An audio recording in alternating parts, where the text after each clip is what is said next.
Mark couldn't stop grinning as he pulled into the quiet suburban cul-de-sac. The sun was just beginning to dip behind rows of identical, freshly painted houses, their neat lawns glowing in the golden light. After months of saving and searching, he'd finally found his dream home.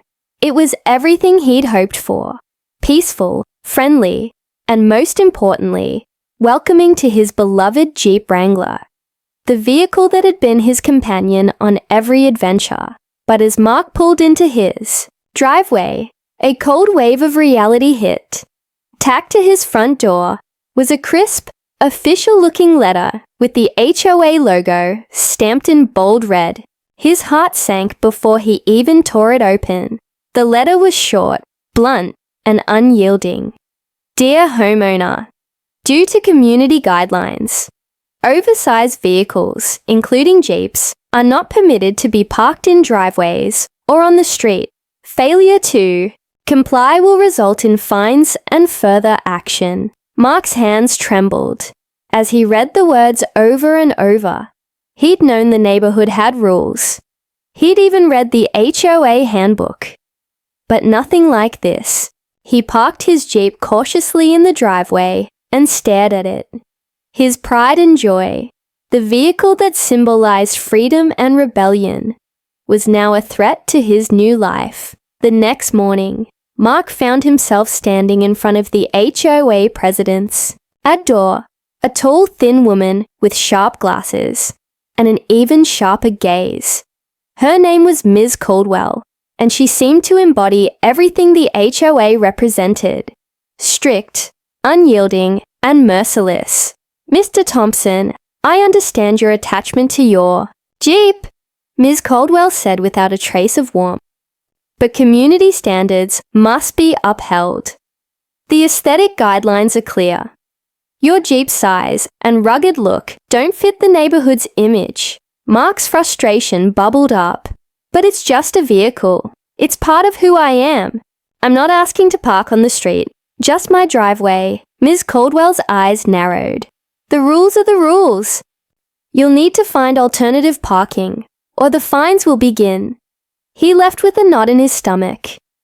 This was no friendly suggestion. It was an ultimatum. Over the next few days, Mark's Jeep became a symbol of quiet defiance. Every time he rolled it into the driveway, a pang of anxiety followed. Neighbors whispered as they passed by, some with sympathy, others with disapproval. Mark even caught the HOA board walking past his home, clipboard in hand, inspecting his property like a judge at a courtroom. The tension was palpable. One afternoon, Mark found a bright orange warning notice stuck under his windshield wiper. Violation of community vehicle policies. Immediate removal required. Mark's frustration turned to anger. The Jeep was more than a car. It was his freedom, his identity. But how could he fight a faceless board armed with endless rules? That night, he sat at his kitchen table surrounded by papers and the HOA handbook. The more he read, the more he felt boxed in. There was no mention of helicopters, drones, or any airborne vehicles. Just rows of clauses about cars, trucks, and unsightly vehicles. Mark's mind raced. Was this just the beginning of a battle he couldn't win? Or could there be a loophole so big it could turn the whole fight on its head? He stared out the window at his Jeep, resting in the driveway, a silent challenge in the fading light. The war had just begun, but Mark was already plotting his next move. Mark woke to the sound of an unfamiliar buzzing. At first, he thought it was the neighbor's lawnmower, but when he glanced at the calendar, it was early. Too early for any routine yard work. Something else was stirring the quiet neighborhood. He walked outside to find a small crowd gathered near the mailbox, whispering in low voices. As Mark approached, Mrs. Hernandez, the elderly woman who lived across the street, turned to him, eyes wide with surprise. "Mark, have you seen this?" she asked, holding out a thick envelope. covered in official HOA stamps. Mark took the envelope and tore it open. Inside was a letter that felt heavier than it should be, bristling with legal jargon and stern warnings. It was an official notice. A fine had been levied against him for repeated violation of vehicle parking restrictions. The amount was steep, enough to sting badly, especially for someone just settling into a new home. The letter was clear. If Mark didn't remove his Jeep from the driveway within 7 days, the fines would escalate and the HOA might take legal action. Mark's jaw clenched. It wasn't just about the Jeep anymore. It was about control. The HOA wasn't just enforcing rules. They were sending a message, one that said, Mark didn't belong here. Determined to stand his ground, Mark drafted a carefully worded response, pleading for leniency and explaining how the Jeep was a part of his identity. A symbol of freedom and adventure, he hoped the board might have a shred of understanding. Days later, the reply arrived. It was a cold rejection, no exceptions, no negotiations. The HOA reiterated their authority, underscoring their commitment to maintaining community standards and warning that future violations would result in harsher penalties. Neighbors started to treat Mark differently. Some were supportive, giving him sympathetic nods and words of encouragement, but others began to avoid eye contact, whispering behind closed doors. A subtle shift rippled through the community, and Mark felt the weight of isolation settling in. One afternoon, as Mark worked in his garage, he noticed the HOA president, Ms. Caldwell, walking past his home with a clipboard, flanked by two stern-looking men. They paused in front of his driveway, making notes and exchanging pointed glances. The message was unmistakable. They were watching, waiting for the next misstep. That evening, Mark's phone buzzed with an anonymous text. Remove the Jeep or face the consequences. His blood ran cold. The battle was no longer just about rules. It was personal. But Mark refused to back down. Instead, the pressure sparked a determination deeper than before. He began digging through the HOA bylaws with a fine-tooth comb, searching for anything that might give him an edge. Late into the night, with a cup of cold coffee at his side and the glow of his laptop lighting the dark room, Mark discovered something unexpected. While the rules were strict about cars, trucks, and oversized vehicles, there was no mention, absolutely nothing, about aircraft or helicopters. A plan began to form, wild but tantalizing. Could he really defy the HOA's parking rules by thinking above the ground? Mark leaned back in his chair, heart pounding with a mix of fear and excitement. The next move was risky, perhaps even insane, but the stakes were too high to ignore. The HOA wanted a war, he was ready to fight back, not just with words, but with a statement so bold, it would shake the entire neighborhood to its core. He glanced once more at the Jeep, parked under the dim streetlight, then back at the blanks page on his screen. The war was escalating, and Mark's next move would change everything. Mark sat alone at his kitchen table, the weight of the HOA's rejection pressing down on him like a lead blanket. The fines, the warnings, the cold stares from neighbors.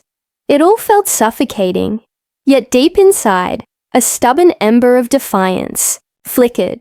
He pushed aside the growing frustration and opened the HOA's full handbook again, determined to find any glimmer of hope.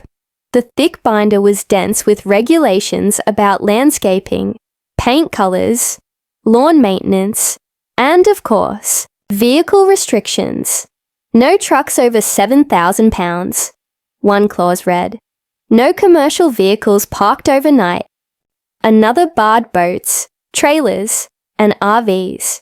Mark's Jeep, rugged, off-road, and proudly muddy, was squarely in the crosshairs. But as he flipped through the pages, A curious thought struck him. What about flying machines? Drones? Helicopters? Could the HOA really control everything? His eyes scanned carefully, and then it hit him. No mention, no clause, no rule, not a single word addressing aircraft, air vehicles, or anything that might remotely cover a helicopter. Mark's pulse quickened. Could it be true? Had the HOA's iron grip overlooked something so obvious? The possibilities raced through his mind like wildfire. If cars and trucks were banned from the driveway, but helicopters weren't addressed, then theoretically, parking. A helicopter on his property wouldn't violate any rules. It was a loophole so glaring it almost felt like a trap. Could he really pull off something this audacious? Could he turn the tables on the HOA's rigid control by literally thinking outside the box? Mark leaned back, the chair creaking beneath him. The idea was reckless, expensive, and borderline insane, but also brilliant. The image of a small personal helicopter sitting right in his backyard, blades still, gleaming in the afternoon sun, sent a thrill through him. The neighborhood would never see it coming, but first, he needed more information. Over the next few days, Mark dove headfirst into researching helicopters, models, costs, legal requirements, and local regulations. He found a compact, personal helicopter model advertised online, designed for quick landing in tight spaces. It wasn't cheap, but it was within reach if he tightened his budget and sold a few belongings. More importantly, the helicopter didn't require a hangar. It could be parked neatly on a reinforced pad in his backyard. Mark imagined the reactions already, the shocked gasps, the whispered gossip, the outraged calls to the HOA. But what thrilled him most was the principle behind it, standing up to an overbearing system that sought to dictate every inch of his life. He shared the idea cautiously with his closest friend Jamie, who blinked in disbelief. "You're serious? A helicopter? In your backyard? Mark, that's nuts." "Exactly," Mark replied with a sly grin. But the HOA didn't say anything about helicopters. This isn't just about parking. It's about showing them they can't control everything. Jamie shook his head, half amused, half concerned. "Just promise me you'll think this through. Sometimes the best ideas aren't the smartest." But Mark's mind was already made up. He'd spent too long being bullied by anonymous rules and faceless enforcers. Now it was time to take the fight to a new altitude. The coming days would be a whirlwind of phone calls, paperwork, and secret arrangements. Mark's gamble wasn't just about parking a vehicle. It was about reclaiming his freedom, one bold move at a time. As he looked out the window at the peaceful street, bathed in evening light, Mark felt a surge of anticipation. The game was changing, and he was ready to land the first blow. Mark sat at his laptop, late into the night, the glow from the screen painting his face with an eerie light. The decision was borderline insane, no doubt about it, but every fiber of his being told him this was the only way to break free from the suffocating grip of the HOA. He had called the dealer that afternoon, asking questions about the personal helicopter quietly listed on a small aviation site. It was compact, designed for tight spaces, and could be flown by someone with basic training. The price, shockingly affordable given the alternative. Months of mounting fines, legal fees, and social exile. Mark took a deep breath and clicked, "Place order." There was no turning back. The dealer promised discreet delivery, but Mark knew the neighborhood would erupt the moment the helicopter touched down. That was part of the plan. Days crawled by in agonizing anticipation. Mark tried to act normal, driving his Jeep to work, but parking it far away to avoid fresh warnings. At home, he pored over flight manuals and watched YouTube videos, about basic helicopter operation, desperate to feel even a fraction of control over his looming gamble. Then came the call, "Mr. Thompson, your helicopter will arrive Thursday morning between 7 and 8 a.m., the dealer said, voice clipped and businesslike. Make sure the landing pad is ready. Mark's stomach flipped. He had no landing pad. The backyard was just grass and a few scattered flower beds. But there was no time. He'd have to build something fast and solid. The next 2 days were a blur of frantic preparations.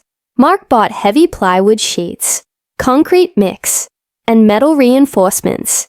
He enlisted Jamie's help, who grumbled, but couldn't hide a hint of excitement. They constructed a landing pad in the corner of the backyard, big enough to hold the helicopter's weight and withstand the road awash. At night, Mark barely slept, haunted by doubts. Was this reckless? Would the neighbors finally turn fully against him? Could the HOA find another rule to crush his stunt? But at dawn Thursday, as the neighborhood lay quiet in pre-dawn shadows, Mark stood on his porch, clutching a cup of coffee, eyes scanning the sky. A faint whirring grew louder, slicing through the morning stillness. His heart pounded, and then it came into view, a sleek, shiny helicopter, no larger than a compact car, descending toward his backyard. With remarkable precision, the blades churned the air, stirring leaves and dust as the helicopter touched down gently onto the freshly built pad. Mark's breath caught. His bold, borderline insane plan had become reality. Neighbors were already stirring, drawn outside by the sound and spectacle. Phones came out, snapping pictures and sending rapid-fire texts. From across the street, Mrs. Hernandez shook her head, muttering, "What next?" A rocket, the HOA president, Ms. Caldwell, was summoned minutes later, arriving in her usual crisp suit, eyes narrowed with disbelief. Mark met her gaze with calm defiance.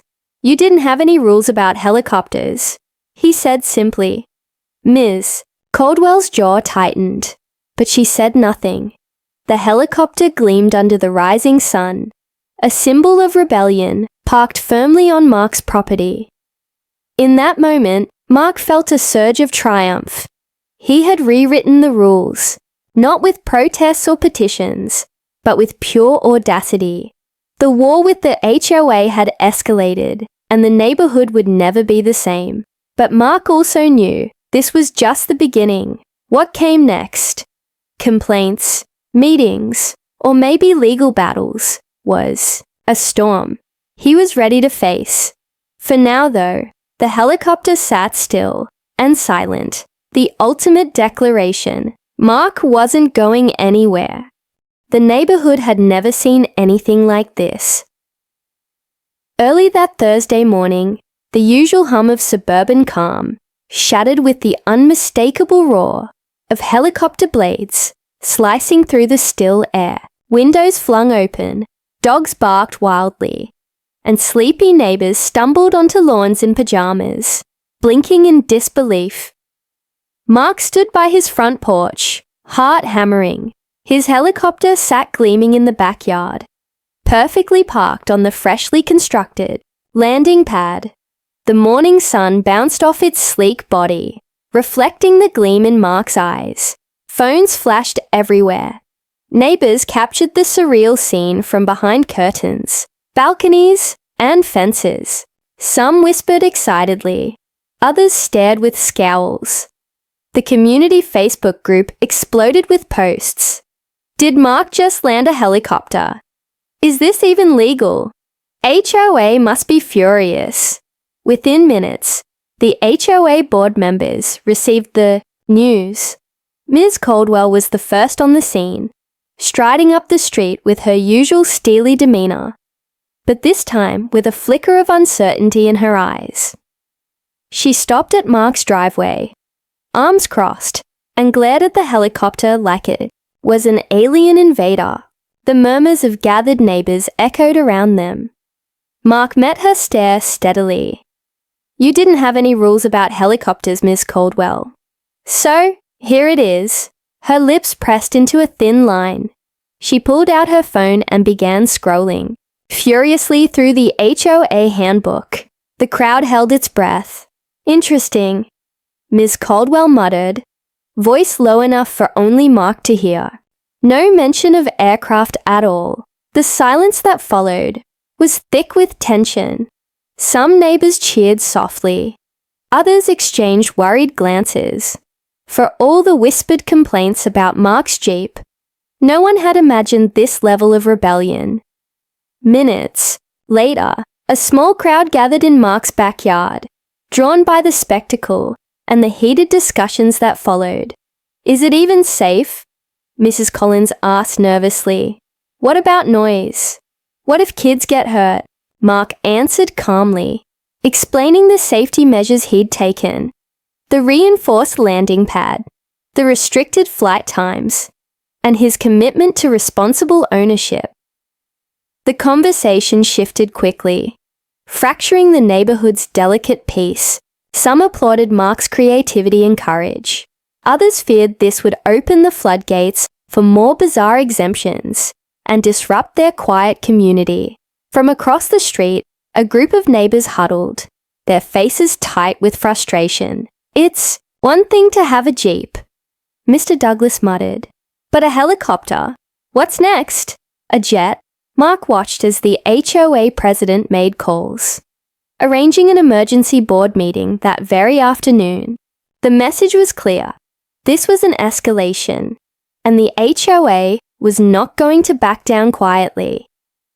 As the day wore on, Mark felt a mixture of exhilaration and unease. The helicopter was more than just a vehicle. It was a lightning rod for conflict, a symbol of one man's fight against bureaucracy.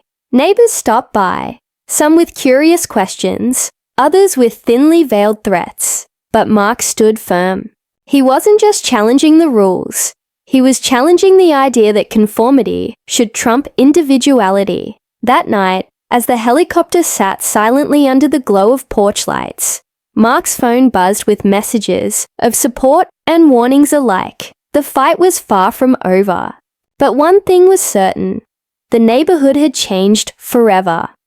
Mark closed his eyes. The hum of the helicopter's engine still faint in his ears. Tomorrow would bring the HOA's response, the board meeting, and perhaps the first real test of his audacious plan. Whatever came next, Mark was ready. The HOA emergency meeting was called with unprecedented urgency. Word spread fast through the neighborhood, and by late afternoon, the community clubhouse was packed with residents buzzing with anticipation and concern. Chairs creaked as old friends sat uneasily beside strangers, all eyes fixed on the polished table where the HOA board had gathered. Ms. Caldwell, the unyielding HOA president, stood at the front, her face sharper than ever. The helicopter saga had rattled her, and it showed. As the meeting opened, the air was thick with tension, suspicion, and a desperate need for control. "We are here to discuss an unprecedented situation," Ms. Caldwell began, voice steady but laced with frustration. "Mr. Thompson has parked a personal helicopter on his property, a clear violation of the spirit, if not the letter, of our community guidelines." She glanced around the room. "While our current rules don't explicitly mention aircraft, this act threatens the integrity and tranquility of our neighborhood." A murmur rippled through the crowd. Some nodded in agreement. Others shifted uncomfortably. Mark sat near the back, eyes sharp. He wasn't just a spectator. He was the storm the HOA hadn't anticipated. "Ms. Caldwell," Mark interrupted, standing calmly. "I followed the rules as written. You regulate cars, trucks, and commercial vehicles. Helicopters aren't mentioned. If you want to ban them, then change the rules. But don't punish me for exploiting a loophole." The room tensed. A few neighbors cheered softly, while others frowned, clearly torn. The board's lawyer stepped forward, flipping through the thick HOA rulebook. Technically, the absence of a specific clause leaves this situation in a legal grey area, but we have the authority to amend rules in the interest of the community's welfare. That's exactly what we intend to do, Ms. Caldwell said, eyes narrowing at Mark. Effective immediately, we will propose a new amendment to ban all aircraft from private property. Mark smiled, unfazed. And until that amendment passes, my helicopter remains here. Legally parked, the conversation spiraled into heated debate. Some residents supported Mark's right to own his helicopter. Others feared this could spiral into a free-for-all. Boats, drones, even hot air balloons, invading the peaceful suburb. Suddenly, a voice interrupted the cacophony. Enough! The room fell silent as a tall figure stepped forward from the crowd. It was Helen Parker, a quiet neighbor who rarely spoke at meetings, but was well respected. She looked directly at Ms. Caldwell, and then at Mark. I've watched this neighborhood change over the years, Helen said thoughtfully. Rules are important, but so is fairness and common sense. If Mark followed the rules as written, we should at least respect that. She turned to Mark with a faint smile. I happen to own a small airstrip just outside town. If you ever want to fly that helicopter, for more than just sitting in the backyard, you're welcome to use it. The room buzzed with surprise. Helen's unexpected support shifted the atmosphere. Even Ms. Caldwell seemed momentarily disarmed. Mark nodded gratefully. Thank you, Helen. That means more than you know. The meeting ended with no immediate resolution, but with a clear message. The HOA intended to tighten restrictions, but, for now, Mark had won a critical battle. As residents filed out, some approached Mark with congratulations, others with quiet warnings. The neighborhood was divided, and the fight was far from over. Later that evening, Mark stood outside by his helicopter, the blades still and quiet under the stars. The adrenaline had faded, replaced by a steady determination. He had faced the first wave and survived. Tomorrow would bring new challenges, but Mark was ready to rise to them. The war with the HOA was no longer about a jeep or even a helicopter. It was about standing up to an invisible force, determined to control everything, and Mark wasn't about to back down. The days after the HOA meeting were a whirlwind. The community was split. Some rallied behind Mark's bold defiance, while others plotted to push back harder.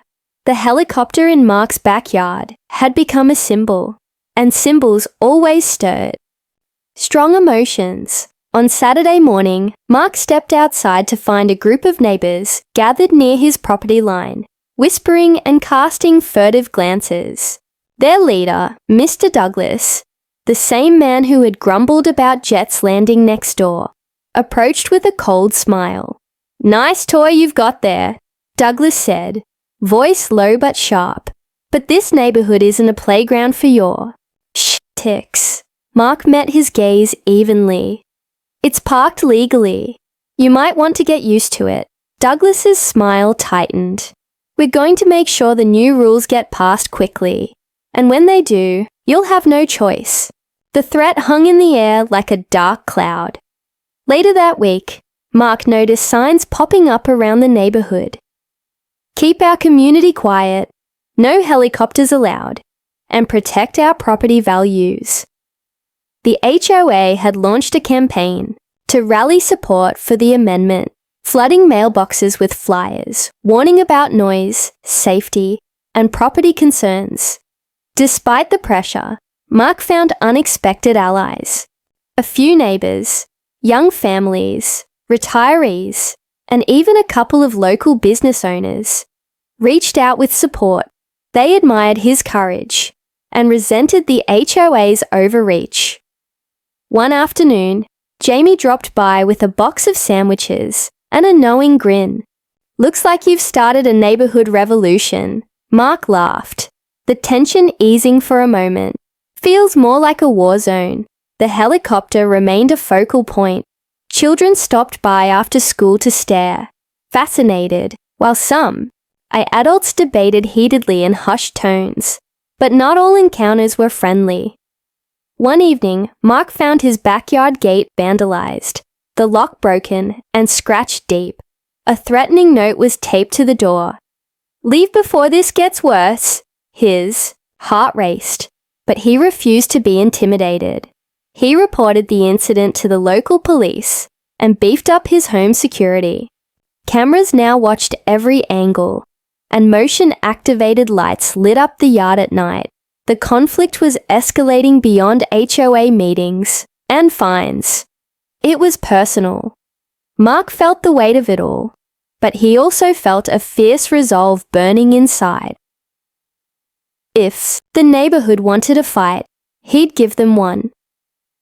That night, Mark sat by the helicopter, running his hands over the cool metal frame, reflecting on how far he'd come.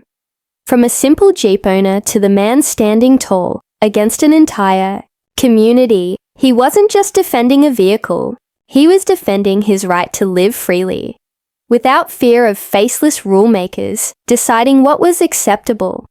As the stars twinkled overhead, Mark made a silent promise. No matter the outcome, he would not back down. The battle lines were drawn, and the neighborhood's peaceful facade had cracked open to reveal a war of wills. The day of the HOA vote arrived like a storm on the horizon. Mark woke early, nerves buzzing like the helicopter blades he'd become so familiar with. The community clubhouse was packed once more, neighbors buzzing in whispers, some openly hostile, others hesitant, and a few curious onlookers. The board chairman called the meeting to order.